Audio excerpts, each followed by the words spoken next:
Rita Pratap, former head of the department, Drawing and Painting, University of Rajasthan, Jaipur. History of Chinese Painting. Module 24, Zen Painting. Zen Painting. Zen painting was the only branch of the Buddhist faith to have a profound and lasting influence upon painting. By the 9th century, the city of Chengdu, or Shu as it was anciently known in the far western province of Sichuan, became one of the chief centers of Zen painting. Nanking was another. Wu Tusung Yuan, Guan Hisu, and Shi Ko were Zen painters in Chengdu. During the 10th and 11th centuries, Zen monasteries nesting in the mountains around the west lake of the southern capital of Hangzhou became a haven of refuge for artists. Ma Yuan and Hishakui, Muchi and Liang Kai were the painters at southern Sung court.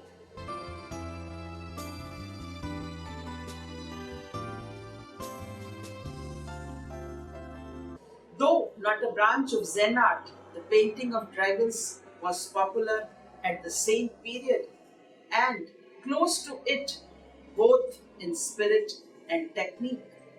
The climax of dragon painting in China was in the late 12th and 13th centuries when Zen ink painting was also at its height. Zen painting. The Buddhist sect known in Japan as Zen and in China as Chan was the only branch of the Buddhist faith to have a profound and lasting influence upon painting. In the 6th century, an Indian monk named Bodhidharma brought the doctrine to China. He taught that the Buddha was to be found, if at all, in man's own inner soul.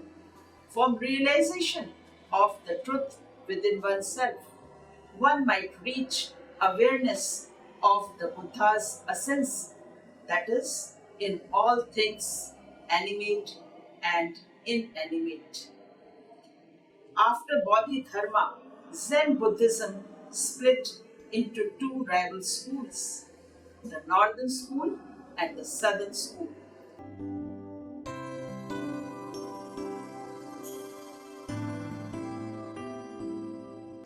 The northern school, founded by another Indian monk, Bodhipriya, claimed that the truth could be attained only through conventional path of discipline and study.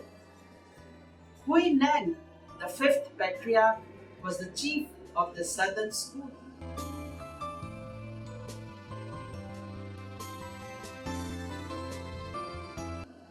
Hui Neng denied the validity of such aids, insisting that elimination came suddenly of itself to the mind empty of all intellectual dross.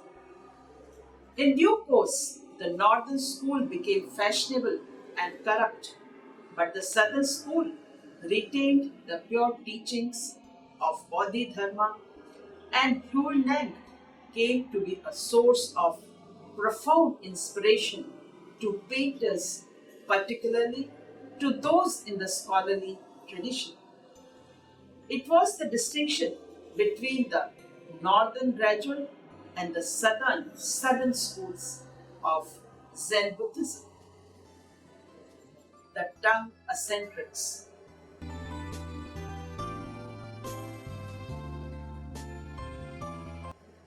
During the first half of the Tang dynasty, when society was still welded firmly together, Zen Buddhism made little headway in China, except among eccentrics.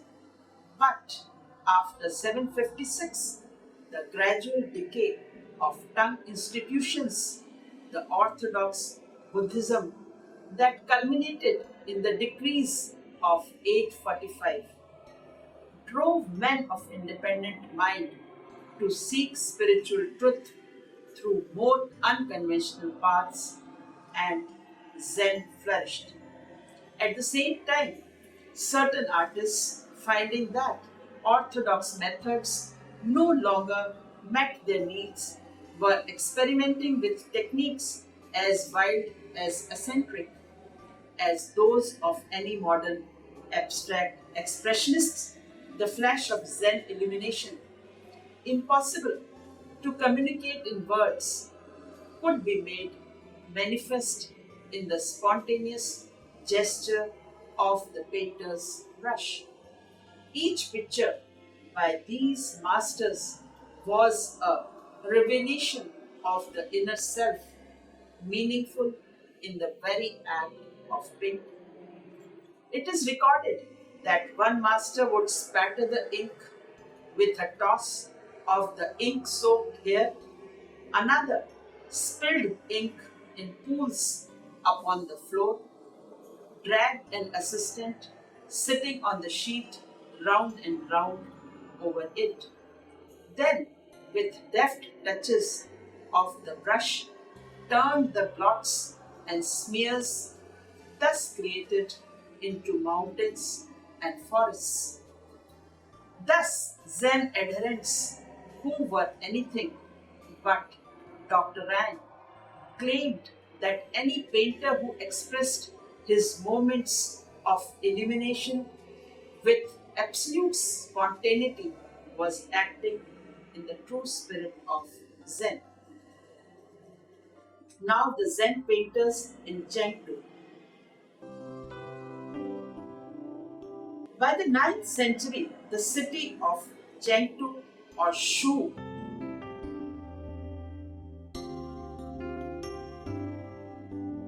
as it was anciently known in the far western province of Sichuan, became one of the chief centers of Zen painting. Nanking was another. Chengdu was considered a haven of peace, prosperity, and liberal patronage of the arts to many scholars, official painters, and poets drifted during the chaotic years preceding the fall of Tang Dynasty in 906. Wu Tangyuan, Guan Hisu, and Shi Ko were Zen painters in Chengdu.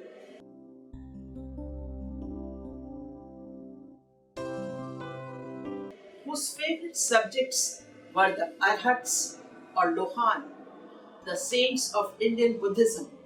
Their drawings were a mixture of spiritual insight and caricature. The outlandishly prominent features of these imagined Indians, but in China, their work was too grotesque to find many admirers. Gradually, few of their works found their way to Japan, when their paintings were treasured and endlessly copied in Zen monasteries. The works that have been attributed to Guan Hisu and Shi Ko is a pair of pictures of Zen patriarchs harmonizing their minds, that is, mediating.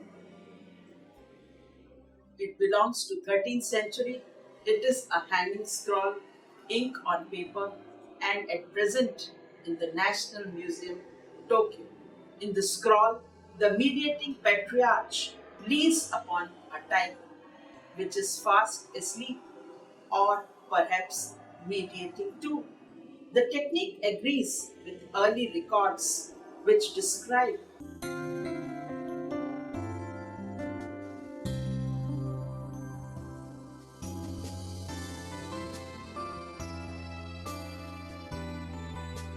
how Shi Ko would touch in the visible parts of a body with deft, precise brush lines, and how he would indicate the robes and all else with jerky, rough movements of the brush that bore no relation to the conventional brush strokes. Color which would gratify the senses, and visual accuracy, which would appeal to the intellect, are both avoided. The painters here is not merely depicting an old priest leaning on a tiger. Here, the artist has attempted to portray a state of mental and spiritual concentration, unity, and repose. Another painting by Huan Hsiu is Lohan. It is a hanging scroll, ink and color on silk, China, and of five dynasties period, and at present in the National Museum, Tokyo. In the later Tang dynasty, representations of the 18 Lohans, Arhats, or enlightened beings, became the vehicle for extreme exercises in realism. His famous representation in Lohan is thin wire like line in the version of realism.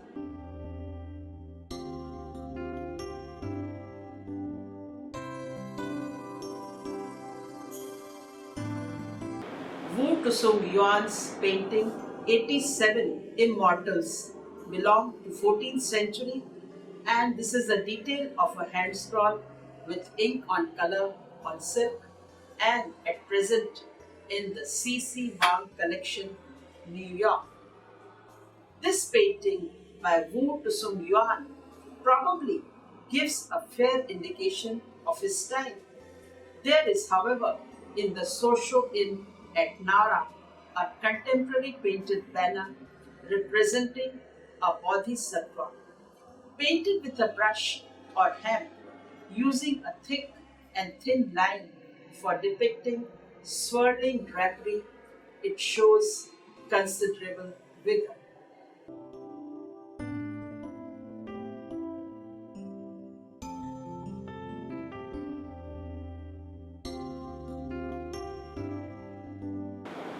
Zen painting during the southern Sung dynasty.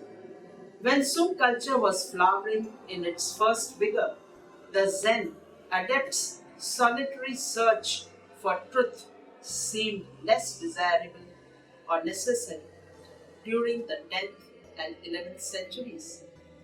But after the flight to the south in 1127, condition was similar to those during the decaying years of the late Tang dynasty.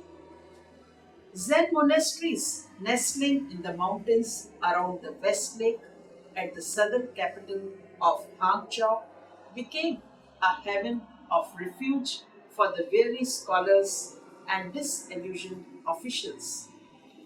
The same was with the artists too.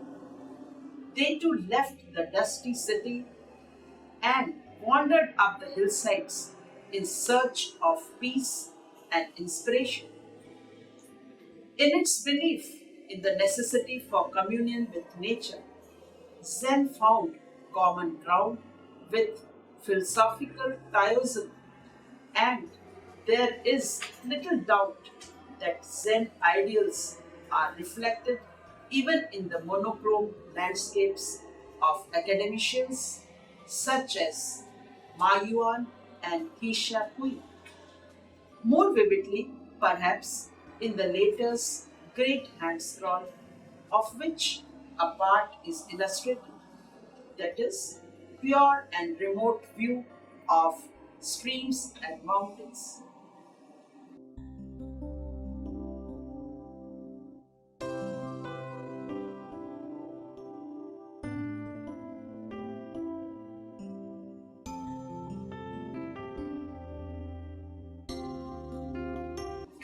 In southern China, in the early years of 3rd century, the chief source of Zen influence was Muchi, a Zen priest from the southwest of China who had come to Hangzhou in 1215 and restored its ancient monastery of Liu Tong Su. He was not only a great propagator of Zen, but also a painter of genius. His influence in Japan was indeed enormous. It is said a critic wrote of him after his death. He played with ink in a rough and vulgar manner and did not follow the rules of the ancients. As this view was shared by later Konoishers, it is not surprising that Muchi's work were neglected in China and his surviving paintings found their way to Zen monasteries in Japan. Shortly after his death, a Japanese monk named Mokuan visited the monastery of Liu Tusum Su at Hangzhou.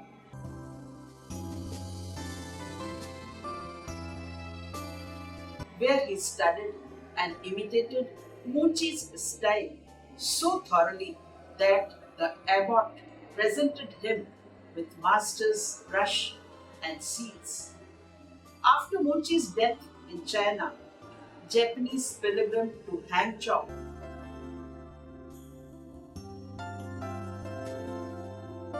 took home many of Muchi's and Mokuan's paintings. The works of both these artists is so similar that it is extremely difficult to distinguish genuine works of Muchi from those of Mokuan and other Japanese imitators. Muchi did not restrict himself to any particular subject or for as the Zen adapted that all nature is one and the Buddha's essence is present in all the things equally. Whether Muchi's theme was bird pecking at its feathers on a pine branch, a bodhisattva in glory, or a great panorama of mountains and rivers,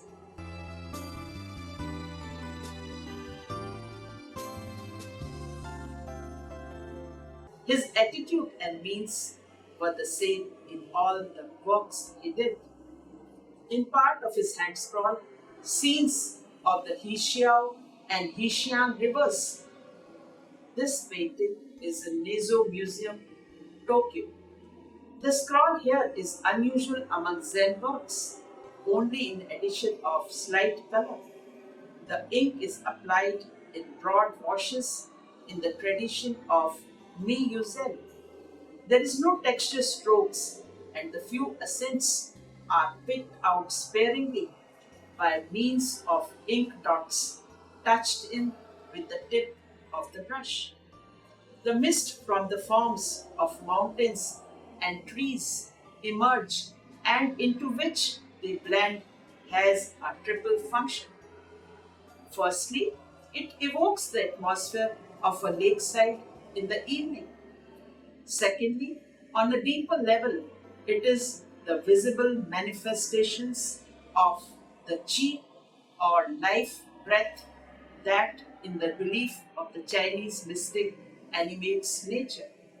Thirdly, and as a peculiarly Zen extension of this idea, themist, as expressed in the loose, wet brushwork, gives to all the forms an undifferentiated unity of texture, thus proclaiming the Zen belief in the essential oneness of all things.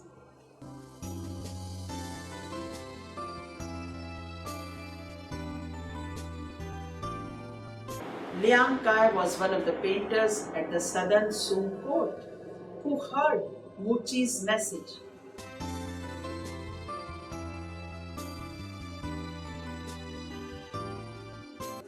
He spent most of his life in the company of other Zen enthusiasts in the monasteries around Hangzhou. Although none of his pictures is dated, it is generally assumed that the more orthodox ones belong to his early years in the academy, the expressionistic ones to the later part of his life. His famous portrait of the tongue poet Li Po, which belongs to 13th century and at present in the Commission for Protection of Cultural Properties, Tokyo.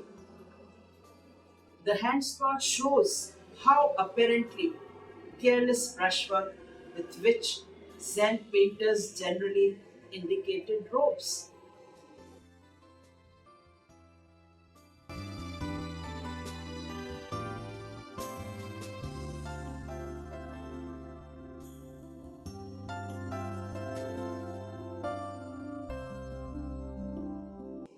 Here, the same combination of care and carelessness that we found in Shiko, whether or not this resembles Lipo, is unimportant.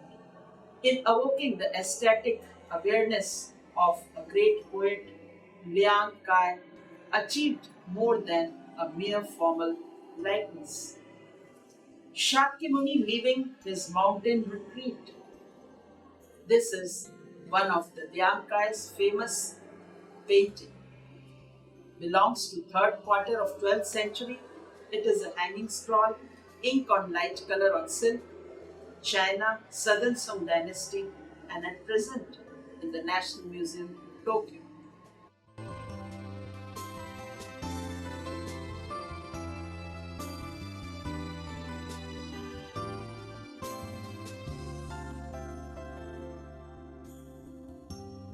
Liang Kai is famous for painting Buddhist subject. The painting combines element of Tang Central Asian figure style with the lyric landscape mode. Dragon painting.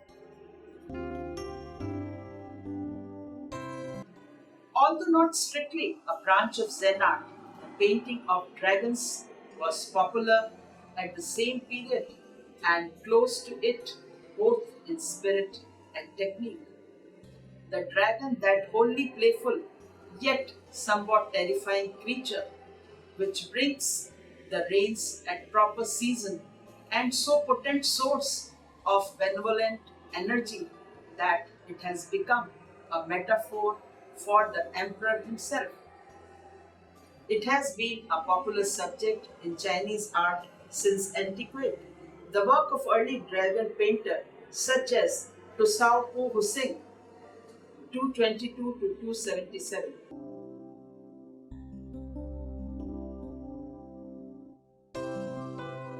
are of course all lost, but fine painting of the dragon entwined with a serpent, when they are shown together, they are a symbol in ancient Chinese cosmology for the north.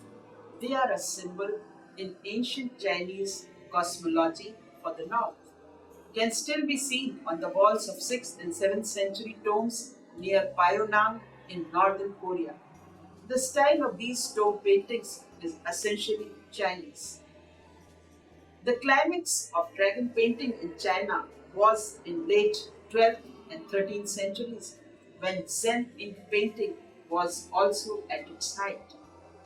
Indeed, the dragon was said to be equivalent in terms of popular Taoist mythology of the more lofty and insubstantial concepts of Zen idealists. When artists painted this wonderful beast, they gave him the head of a bull, the horns of a deer, the body of a snake, and the talons of the fabulous peng bird.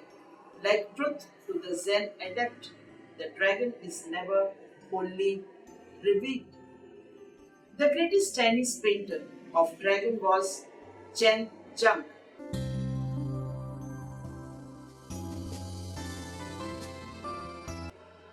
Chen Zhang, a 13th century critic, relates that when drunk, Chen Zhang would give great shouts, whip off his cap, and using it as a brush, smear and spatter ink on the paper after the manner of the tongue eccentrics. From the mists and clouds thus created, he would make his dragon appear, form emerging out of formlessness. Among scores of dragon paintings attributed to him, the finest and the one from his hand is the famous hand scroll, nine dragons appearing through clouds and waves. This is a detail of a painting. It is in the Museum of Fine Arts, Boston, and is signed and dated 1244. The detail of this dramatic work shows Chen Jiang's technique, the mists and clouds smeared and spattered, perhaps with his cap, the dragon drawn with firm strokes, and rocks modeled in cut tussle, a technique derived from Li Tang.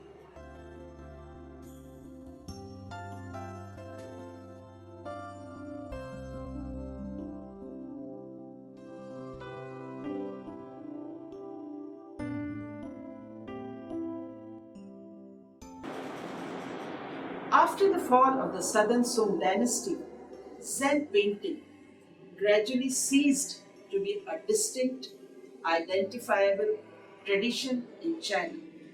The decline of Buddhism and the absorption into Taoism and Neo Confucianism of those elements of it that Chinese intellectuals found most acceptable robbed Zen paintings of any reason for a separate existence.